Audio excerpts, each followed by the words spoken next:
Where does the royal family live? You might think it's here, but you'd be wrong. In fact, they live here. And their name certainly isn't Windsor. I've made a startling discovery. There's good evidence that's recently come to light that back in the Middle Ages, one of the kings of England was illegitimate. And if that's so, it means that every king and queen of our country since shouldn't by rights have sat on the throne. But if not them, then who? Well, I've traced the real royal family, the bloodline that's been robbed of its inheritance. And I've discovered the person alive today who should be Britain's reigning monarch. This is how it happened.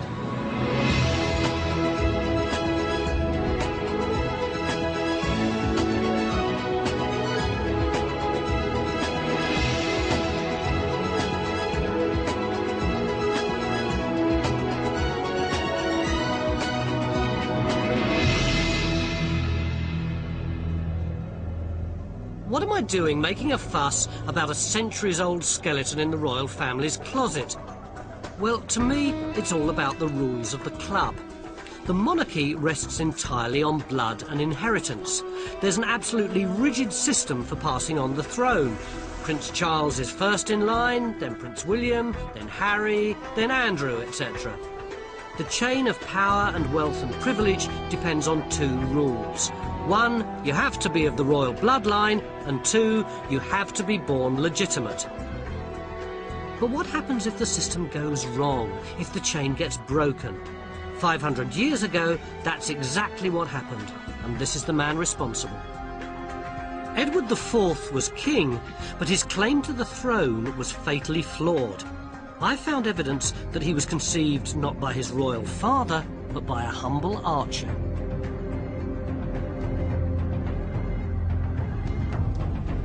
It was the summer of 1441. England was at war with France. Edward's mother had gone there with her husband.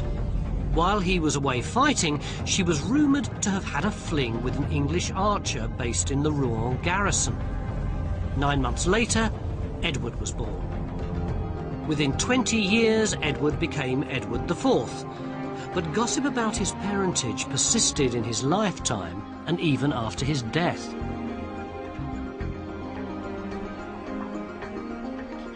There were rumours flashing round the Tudor court that Edward was illegitimate, and William Shakespeare actually articulates those rumours. He says in Richard III, if I can find it, when that my mother went with child of that insatiate Edward, noble York, my princely father, then had wars in France, and by true computation of the time, found that the issue was not his begot. That's pretty clear, isn't it? But the gossip was just that. There was no proof. Historians put it down to political mudslinging. But then an English historian called Mike Jones started rooting around in the archives at Rouen Cathedral. And he discovered a document that for the first time provided facts to substantiate the rumours that Edward was a bastard. When you came here, what was it you were researching? I was looking into the records of the 100 Years' War. And you found this thing? This register. What is it? It's a record of the cathedral chapter for the summer of 1441. What's so significant about the summer of 1441? This is when Edward would have been conceived. And what was it that you found? That the Duke of York, his father, is not actually where he should be. He's on campaign in Pontoise. Prayers are being offered for his safety. What does it say? It says, a sermon is being preached for the safety of the Duke of York on campaign in Pontoise. So they're worried that he's away at the very time when he was supposed to be impregnating his wife? Yes. But couldn't the child have been premature? Very, very unlikely. A premature child would have been recorded. No one had ever understood the significance of this information before you found it? I couldn't quite believe it myself, that something as scandalous and sensational as this could have really happened. But this is really definite. This is the original document. It's the original document, and it shows that at the crucial time, from July through to August, the crucial 5 weeks, the father is not there. Edward was born in late April 1442. Counting back 40 weeks earlier puts his conception right in the middle of the 5-week absence of his supposed father. Now, conception dates aren't an exact science, but 5 weeks is a big gap. Infant mortality was very high. Sick or premature babies with a claim to the throne were a risk, and chroniclers always recorded them. What's more, this new evidence binds together other clues about Edward's birth, which had previously been glossed over. First, the Rouen Cathedral records also tell us that Edward's christening was a hushed-up affair in a side chapel. In contrast, his younger brother had the whole of Rouen Cathedral opened up in celebration. Second, the lantern-jawed Edward looked nothing like the thin-faced man who was supposed to be his father. And thirdly, neutral sources tell us that his mother herself declared that Edward was a bastard, even making a legal deposition. She knew that the truth was vital to the integrity of the royal line. So why does it matter whether or not Edward IV was legitimate? Well, if I stick this up here, hopefully I can show you. This line at the top here is the great line of British kings through from Alfred the Great to Henry II to Edward III. But after Edward, suddenly the whole thing explodes. It goes bush, because it's the War of the Roses and all the kings start dying off like flies until in 1485, when Richard III dies, there are no claimants left except this one, Henry VII, and his claim comes through this line, which is an extremely dodgy one because it's about the fact that John of Gaunt had a mistress Catherine and they had children, and that line is specifically barred from inheriting the crown. So in order to legitimise himself, Henry VII married this woman, Elizabeth of York, and her claim is based on the fact that she is the daughter of Edward IV. But if Edward IV is illegitimate, then that invalidates the claim of Elizabeth and consequently of Henry and of Henry VIII and of Elizabeth I and of the Georges and of Victoria and everyone all the way down to the House of Windsor. Those few words in an ancient document had potentially seismic results. Edward's illegitimacy removed a vital link from the royal chain. I was about to contest British history as we know it. I wasn't naive. I knew it was impossible to be 100% certain about events that happened 500 years ago. But I wanted to make sure I had the balance of probability on my side. And where better to check 15th century facts than at the academic world's 15th century conference. Around the time that Luther challenged his colleagues at the University of Wittenberg on the matter of indulgences, another doctor of divinity was exciting to wholly different effect. In the much-needed break, I sounded out other opinions about Mike's theory. Do you think that there's a question mark over Edward's legitimacy? I think there is. It was certainly raised at the time, fairly close to the time. It's a dynasty that destroys itself. If you start killing your brother and things of this sort, there's something odd going on. It's a very unstable time, I think, under Edward IV. Well, his research is very, very thorough and well done. On this particular topic, we're talking about an issue where everybody has said it's impossible in the past, it's nonsense, it's rubbish. And what Michael has done is he's shown it's feasible or plausible. I also talked to Mike again, who gave me one more plank of evidence, this time from Edward himself. Edward and his followers seem to have been suspiciously eager to tell the world that he was legitimate. His own circle, once the story gets out, go to the opposite extreme to try and dampen it down. But that's what's so fascinating. So they're bringing out these wonderful eulogies to Edward, but they keep having to emphasize what should be obvious. Conceived in wedlock, of the royal blood, But he's on the throne. Methinks the lady doth protest too much. Indeed. Yeah. As part of their desperate propaganda campaign, Edward's supporters wanted to deflect attention away from Rouen. So they named an alternative time and place for his conception. The respectable family residence at Hatfield Chase in Yorkshire, before Cecily Neville even left for France. But when we actually look at the itinerary of Cecily and Richard, we find they've travelled south by the beginning of June 1441. So this conception would have had to have taken place in May 1441. Why is that a problem?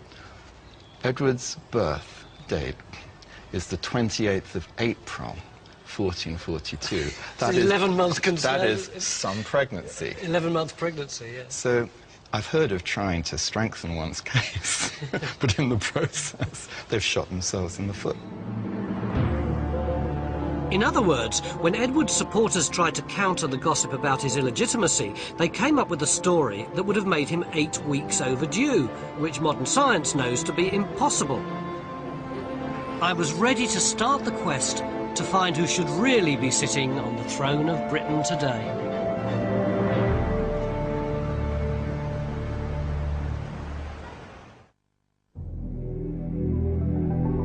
An ancient document in Rouen Cathedral has shown that King Edward IV was illegitimate. But you're only royalty if you're related to the right people. So Edward's unfortunate beginnings means that every royal since has been unwittingly living a lie.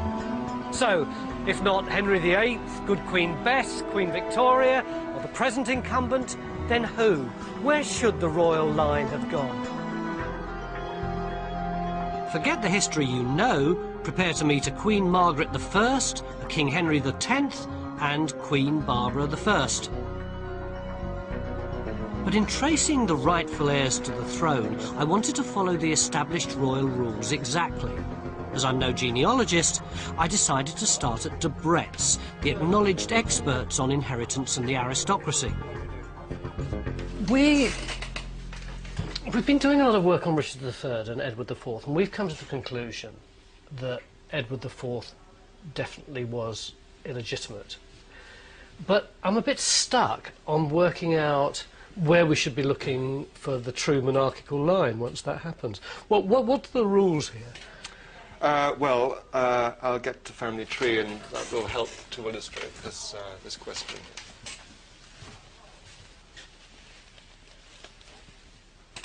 The crucial point is that Edward IV was one of 3 brothers. And it wasn't just Edward IV and Richard III. There was a middle brother, George, Duke of Clarence, who had children.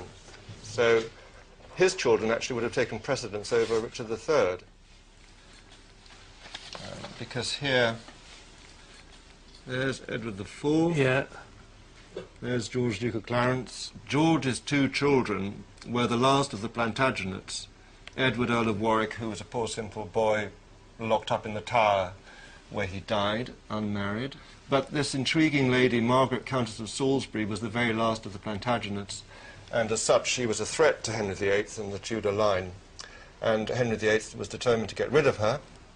Quite late, actually, in his reign, there was a trumped-up charge of treason, and she was done to death on the scaffold, and she was complaining to the last breath in her body. And did she have children? Yes, she did. She had quite a few sons, and it's through this line, again through the female line, that we followed this line of descent. So I'd found my true Plantagenet heir, the person who should have been on the throne. I'm calling her Queen Margaret I.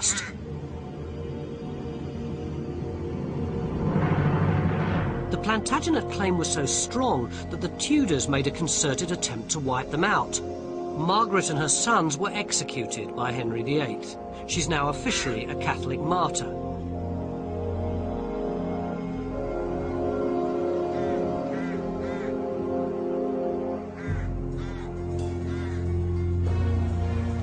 But her descendants survived. From Margaret, I had to trace an alternative royal family.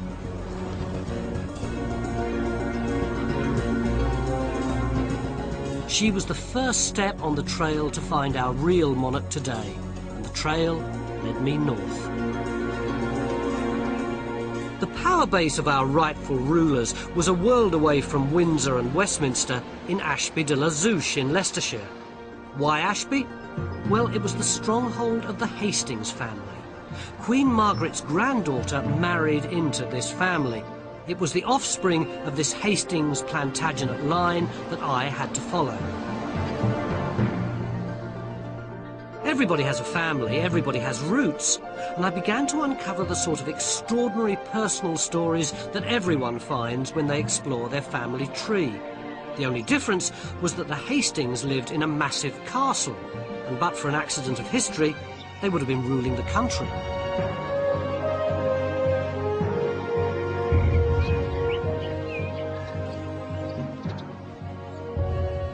By the time of Elizabeth I, the heir to Ashby, and therefore our alternative Plantagenet monarch, was Henry Hastings, 3rd Earl of Huntingdon. Forget the bloke with the 6 wives, this is the real Henry VIII. This Henry was no less vicious than his namesake. Henry was known as the Puritan Earl. Up until now, the Hastings Plantagenets had been staunch Catholics. Don't forget that Henry's great-grandmother, Margaret, had actually been a Catholic martyr. But Henry instituted his own mini-Reformation and started persecuting the Catholics zealously. There's one story where he punished a housewife who'd been hiding a Catholic priest by laying her on the ground, putting a door on top of her, and then squashing her to death. Henry was happy to serve the Tudor Queen. He didn't know the rules had been broken, but records show she was only too aware of his pedigree. There's a lovely bit here that says that Queen Elizabeth became ill and she started worrying about the fact that she hadn't got an heir, and someone said to her, "Don't panic, because Henry, Earl of Huntingdon, has got a legitimate claim." And amazingly, she immediately became better. And that was the last time, until I came along, that there was any hint that the Hastings Plantagenets might actually have a claim to the throne. For hundreds of years, the royal family tree would weave its various branches through British history. It would survive threats and crises, but no one would look back at its roots and suggest the whole line of succession was fatally flawed. 80 years on, the Tudors had been succeeded by their cousins, the Stuarts, and the person wearing the crown was Charles I. When Charles slid to defeat in the English Civil War, the Hastings Plantagenets stood by him to the end.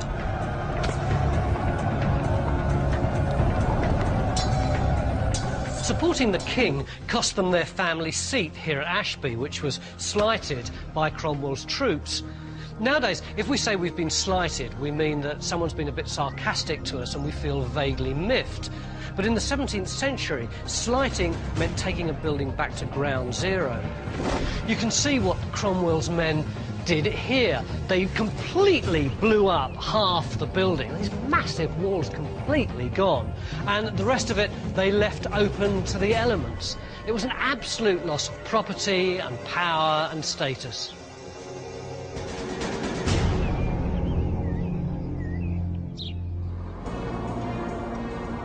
On their behalf, I was outraged at the irony that our Plantagenet family should have lost so much through sticking by the royals who'd supplanted them. But aristocracy has an uncanny knack of clawing its way back. As I followed the alternative royal family down the centuries and across the country, their depleted fortunes were restored. Ashby was replaced by other magnificent family seats. But then, just as I was well on my way to finding a candidate for Britain's real monarch alive today, I stumbled on a completely unexpected and dramatic clash between our alternative line and the monarch of the day.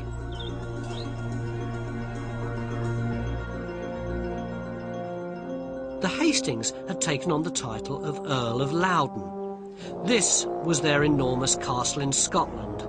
It was known as the Windsor of the North, 365 rooms. But building it emptied the family bank accounts.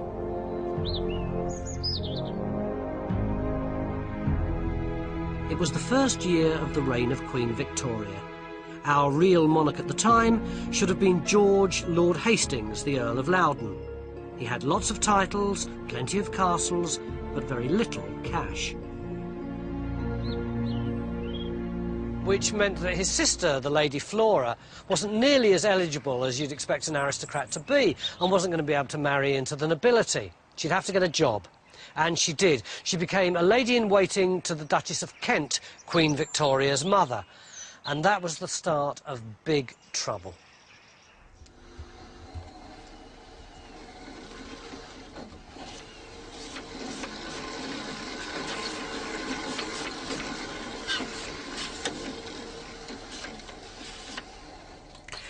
For the very first time, our royal family hit the headlines. Flora found herself right in the middle of a national scandal. It wasn't her fault. She was the victim of a family feud involving Queen Victoria, Queen Victoria's mother, who Flora was lady-in-waiting to, and a man called Sir John Conroy, who'd been acting as Victoria's unofficial stepfather since Victoria's real father died when she was 8 months old. Nowadays, newspapers print gossip about royal sex lives at the drop of a hat, but in 1839 they had to be much more circumspect. Nevertheless, nothing could stop the gossip that Sir John Conroy was far more than her mother's private secretary. Victoria hated him for that. She called him the monstrous devil incarnate. When she came to the throne, she had two ambitions. One was to get rid of all the immorality of the Regency period, and the other was to get rid of Sir John Conroy. And that is where Flora comes in.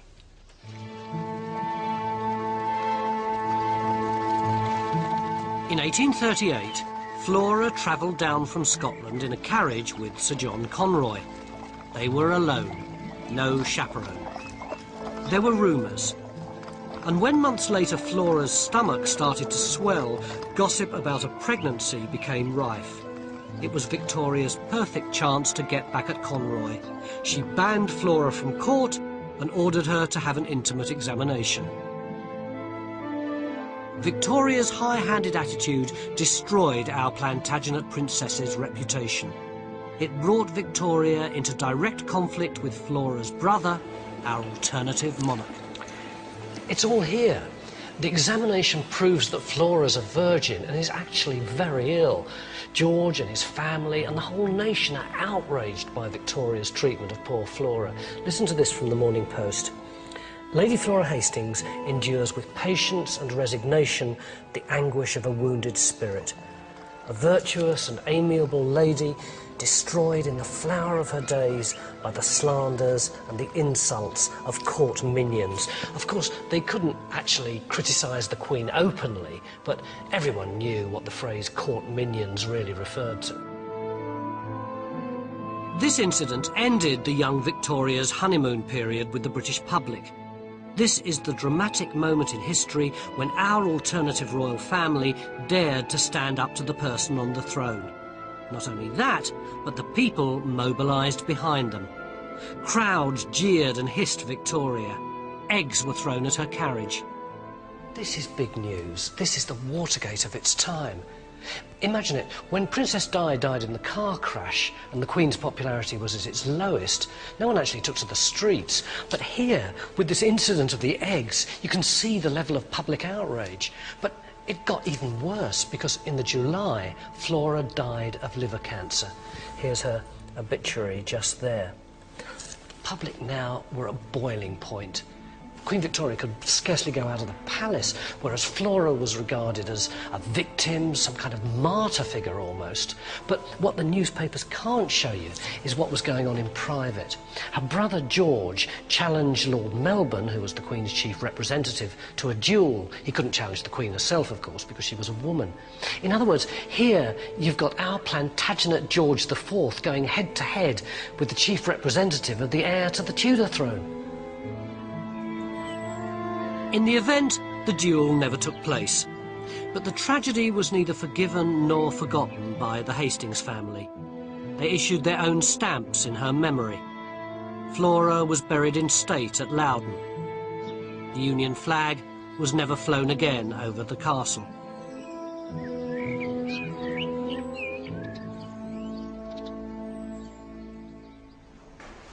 The publicity about Flora made my research easier. But later on in Victoria's reign, our alternative royal family were hit by a massive change in their fortunes. In a dramatic twist of fate, the noble Plantagenets were torn off their pedestal.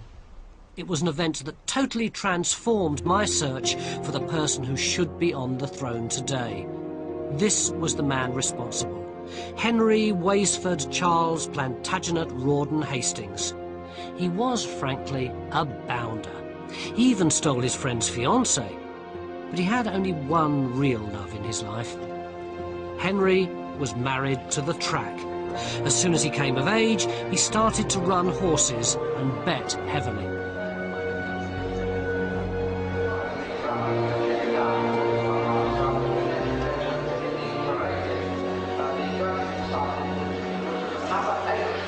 Can I have 10 to win on Turner? Number 7, £10. If I wanted to make a really big bet here, would you take it? It depends how big a bet you're talking about, really. $5.5 million. I think you might struggle. Certainly a good one, anyway. I've never heard of anyone asking for a bet bigger than £1 million, but there was somebody asked for £1 million bet last year. What would you think of someone who put £5.5 million quid on the horse? I'd think they've either got too much money or they're just trying to get rid of some for somebody else. Well, that's exactly what Henry Hastings did. He'd already spent virtually all of the family fortune, about £100 million in today's money. He just got £120,000 left. That's $5.5 million today. And he put it all on one horse in one race to win. It was the 22nd of May, 1867, the Derby. Henry had backed the odds-on favourite, the Dun. They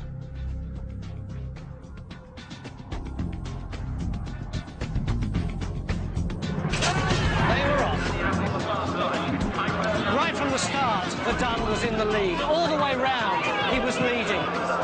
Then in the final furlong, a rank outsider called the Hermit started to gain ground. With every step, he got closer.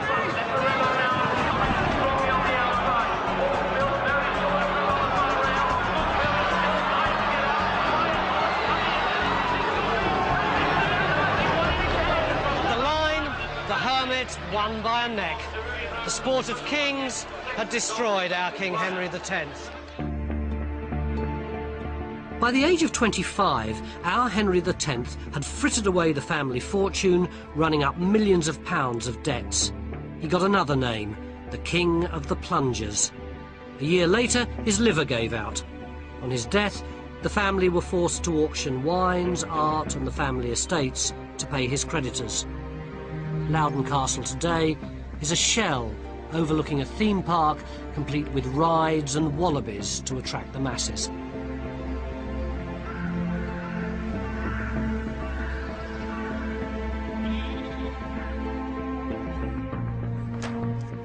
Suddenly, our alternative line had run slap bang into the real world.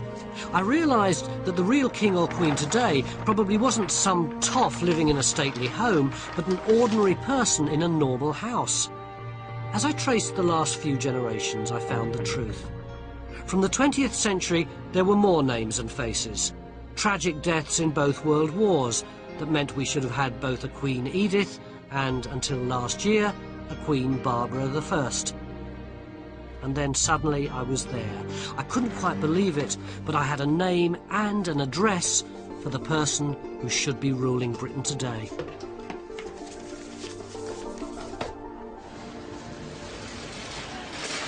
In 1960, when the present occupant of Buckingham Palace was still in the first decade of her reign, a young man set sail from England. He was heading for a new life abroad. He didn't know it, but he was leaving his kingdom behind. Good morning.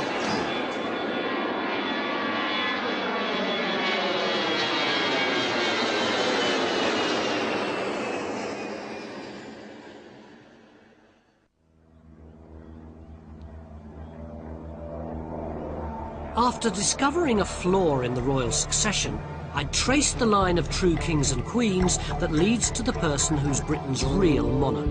But he'd emigrated. The true heir to the throne was born in Britain, but now lives in the Australian outback. That's all there is to it. That's it. Not much difficulty finding him there, should we? Would think so. Should we go down and have a look? Yeah, sounds good. His name is Michael Hastings. Armed only with my family tree and my increasing obsession with the subject, I went to tell the man who should be King Michael I the good news.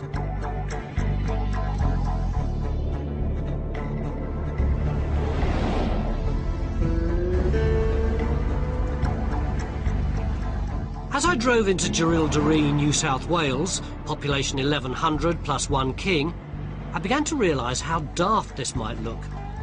I knew he was in town. I'd phoned him from Britain and told him we were looking into the descendants of the Plantagenets, but otherwise King Michael was in the dark.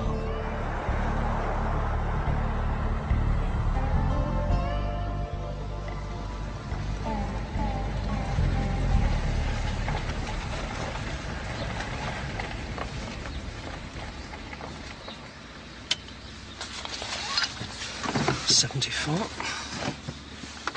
12,000 miles, 2.5 days, and a lot of jet lag, and I'm finally here. And to be honest, I'm not quite sure how to play this. I mean, if someone turned up on your doorstep and said, "Excuse me, do you know that you're the King of England?" you'd be a bit surprised, wouldn't you? Particularly if they had a director with them and a sound man and a cameraman.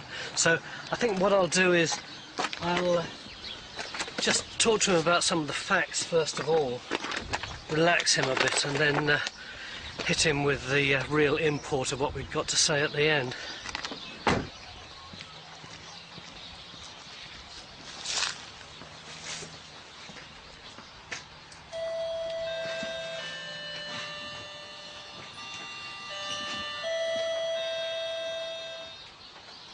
G'day. Hello, Michael. Yes, come on in. I'm Tony Robinson. Hello, Tony. How are you? This is our camera crew. Come on in. Thank you. Would you walk? Not from England, no. Michael, the reason that we've come over is that we've been doing a lot of research on the Plantagenets, of which you are... one, yes. A very distinguished one. Very distant one too. Just looking at the top bit, see, the kings of England, starting with Henry II and further back right to William the Conqueror and beyond that to Alfred the Great.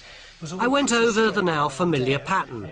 Wars of the Roses, Clarence, Henry Tudor, and of course the missing link in the royal chain. All of that's okay, except that we now believe that Edward IV was himself illegitimate.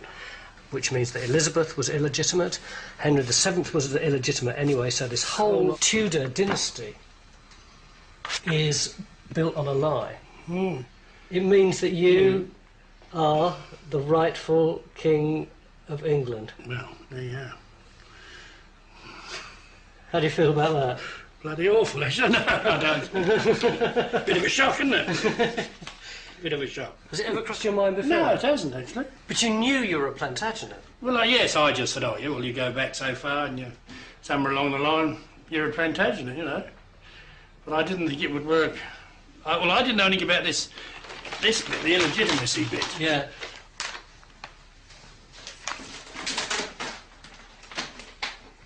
Oh, wow. It turned out that Michael also had a family tree. He wanted to check my research, which luckily seemed to match completely. There's the Theophilus. Yeah, 1729 to 1789. And then he had a son and a daughter, Francis. They were all and there. Elizabeth. Margaret the Martyr, Lady Flora, our gambling Henry X, as well as Michael's nearer relatives. She'd have been Edith I. 12th Countess, yeah. Then... That's my great-grandmother. That's your great-grandmother. That's your mother, Barbara. Barbara Huddleston Henry Hastings. Barbara would have been Barbara I. She died last year. Strictly speaking, Michael isn't Mr. Hastings. He's a peer of the realm. You are an Earl yourself, aren't you? Yes. What? Loudon. Earl Of Loudon. I came over here in 1960 and I inherited, at that stage I was Lord Morclin because my mother was still alive. Yeah. She had the title. Then last October she died. I was in England at the time and she died. Yeah. And I inherited her title. And then my oldest son inherited mine.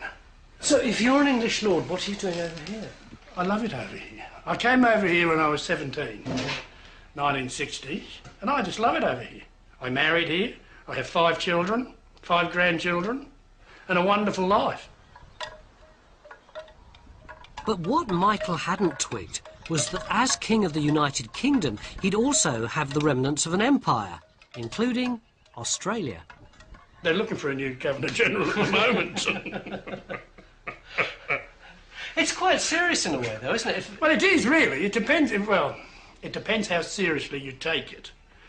You see, I believe that Australia should be a republic.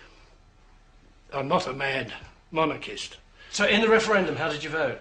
For a republic. So you'd have been voting against yourself, had you Well, been... yeah, I suppose I would have done if I... Well, I might have voted different.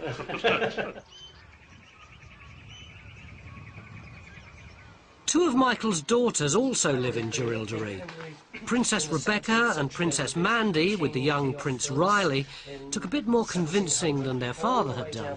All the way down to here, to your grandmother, Barbara, which means that when Barbara died, Michael... Became King of England. You're right. Became the true King of This England. is the King of England, which means that you two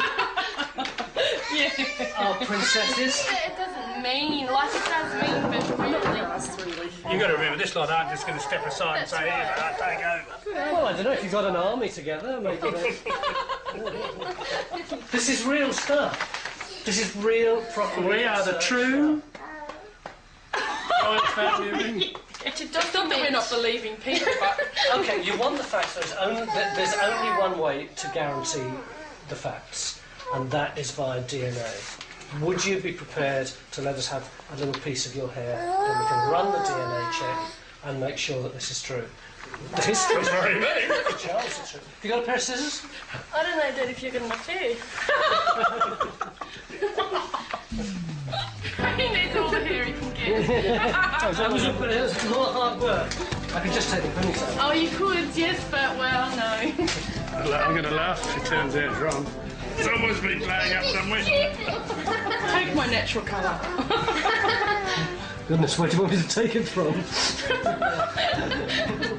In my naivety, I thought you could get DNA from any old hair. Actually, you need the root and gloves. But they humoured me. So there I was, after half an hour, messing about with people whose blood gave them more right to the throne than starchy old Prince Charles. Now up. That's royal hair, that is. That I'm a little prince. Do you think... That's funny. Do you think you are a little prince? No, Why not? because no. So we've got Prince Caleb, and what are the other children? Isabella. And, Jet. Princess? Prince. Prince Jet. J-E-T. That will be a new He's a one. 21st century prince. He's a card. Yeah, and Zach. Prince Zach and Prince Jet. Yeah. That is so cool. And Riley. And what was your mum's name? Nolly. No, it's a pity that she's not alive now. So no, Very. She would have been was just... Queen Oh. Nolan. That would have been so lovely. I won't even say what she would have said. Because she can't say it on the television.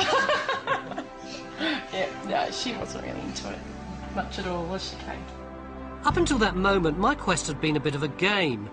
But meeting Michael, I really liked the sheer normality of his life and was actually rather touched by his bluff republicanism. I began seriously to think about not only what he'd lost, but also what he'd gained by not being King of Britain.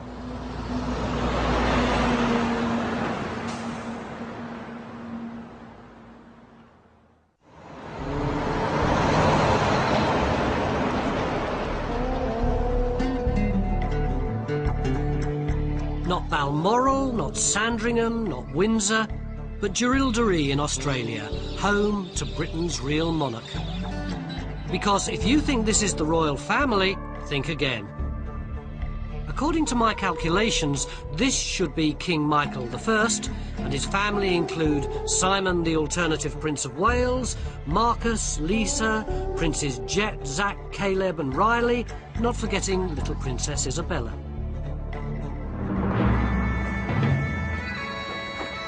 Queen Elizabeth II's day is planned minute by minute, including a piper who plays at 9 o'clock after the royal breakfast. She spends her time going through the royal rituals, pressing the flesh with ambassadors or ageing celebrities, anyone who needs the boost of pomp and circumstance.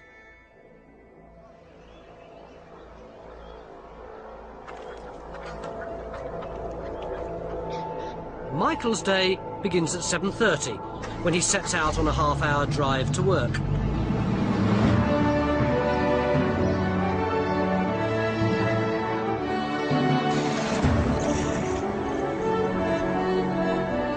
He works at the Australian Rice Research Institute. It's an enormous farm where Michael and two mates are engaged on an ongoing quest to find a sort of rice suitable for the parched landscape to feed Australia and Southeast Asia.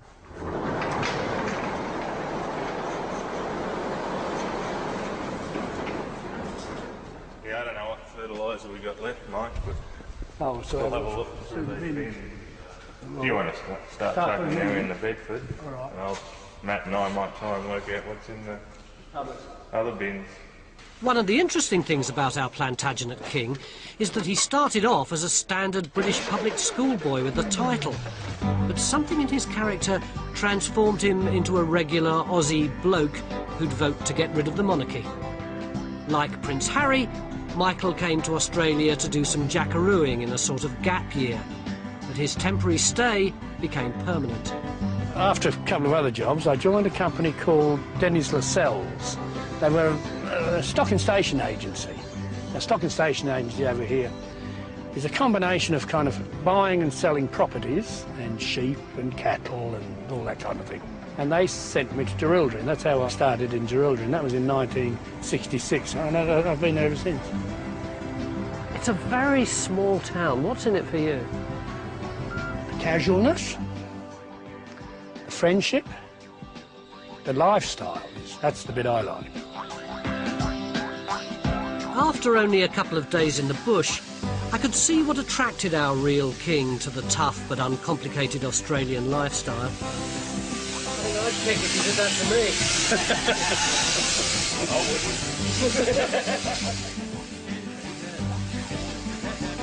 But as soon as you start getting into the swing, there's always someone happy to point out that you're still a pom.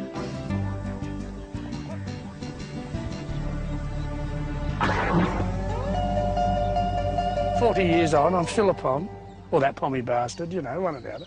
Yeah. Oh yes, well that's typical Australian, mate. Oh yes. You know, I don't think I'll ever become a local. It doesn't rankle? No, not at all. Not at all. I spent more time with Michael at work and off duty. He showed me the sights of Jerilderie. To be frank, I'm a city person. I'd have gone mad here after more than a week. But at the same time, I envied him. Compared with the dysfunctional Windsors, our Plantagenet monarch lives right at the heart of a close-knit family and community. Yeah, Tash! Tash! Tash! Whatever the gags and put-downs, it seemed to me that he'd made a life for himself out here that was far better than any that he could have had as King of Britain. That's all friggin' working. At least I turn up. More than you friggin' do half the time. My wife had red hair. She was fairly fiery. I think I was not quite 21 when I met Noel, and I was 26 when we got married. She probably thought, oh, can I really marry a pommy? What do you think Nolene, an all-Australian girl, would have said if she'd known that she was really the Queen of England? I think she would have probably said, get me another stubby, Michael. I think I'm going to need it. If the Queen abdicated, if she said, I've had enough of it, would you go back? Probably not. Probably not. And I couldn't blame him. But I still wondered what Britain would have been like if our alternative history had happened. We wouldn't have had Henry VIII, so Britain might still be a Catholic country like Ireland.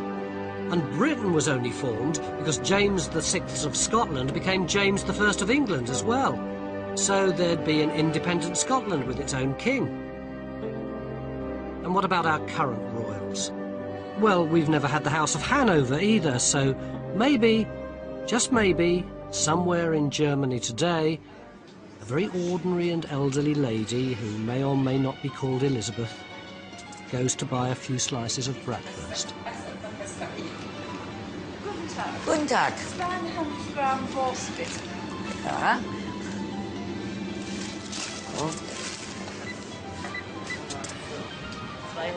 Danke schön. Danke. Wiedersehen.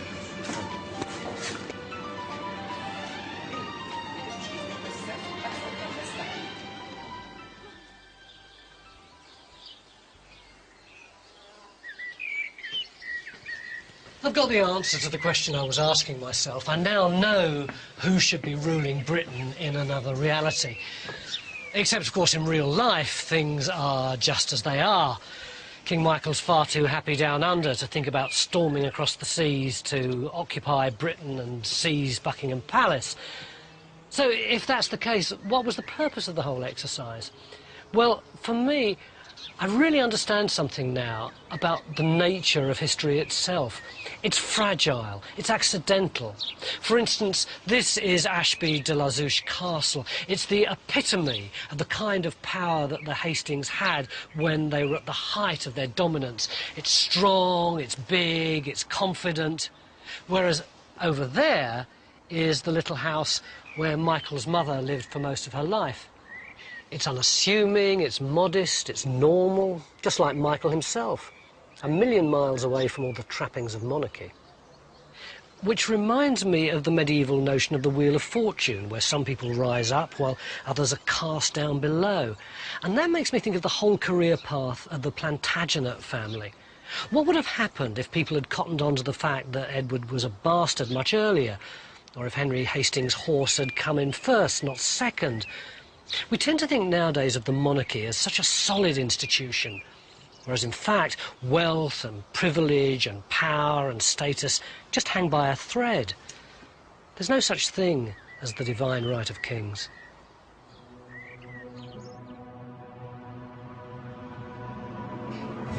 Because we haven't even started to talk about the enormous power that a monarch's got, even today. No, well, that's right. I suppose a lot of the power's been taken, but there's still some around. Do you fancy knighting me? Oh, I don't see why not. Yeah? What would you like to be? I'll just have a look around here. Oh, look at that. Sir Tony of Horseferry Road? Horseferry Road? Yeah. God, where's that? Victoria. I W Sir Tony of Horseferry Road. Arise, Sir Tony. Thank you very much. I feel better for that. Oh, look, I'm glad you enjoyed it. I got a spring in my step. Oh, that's good. That's wonderful. Do we get a barbecue tonight?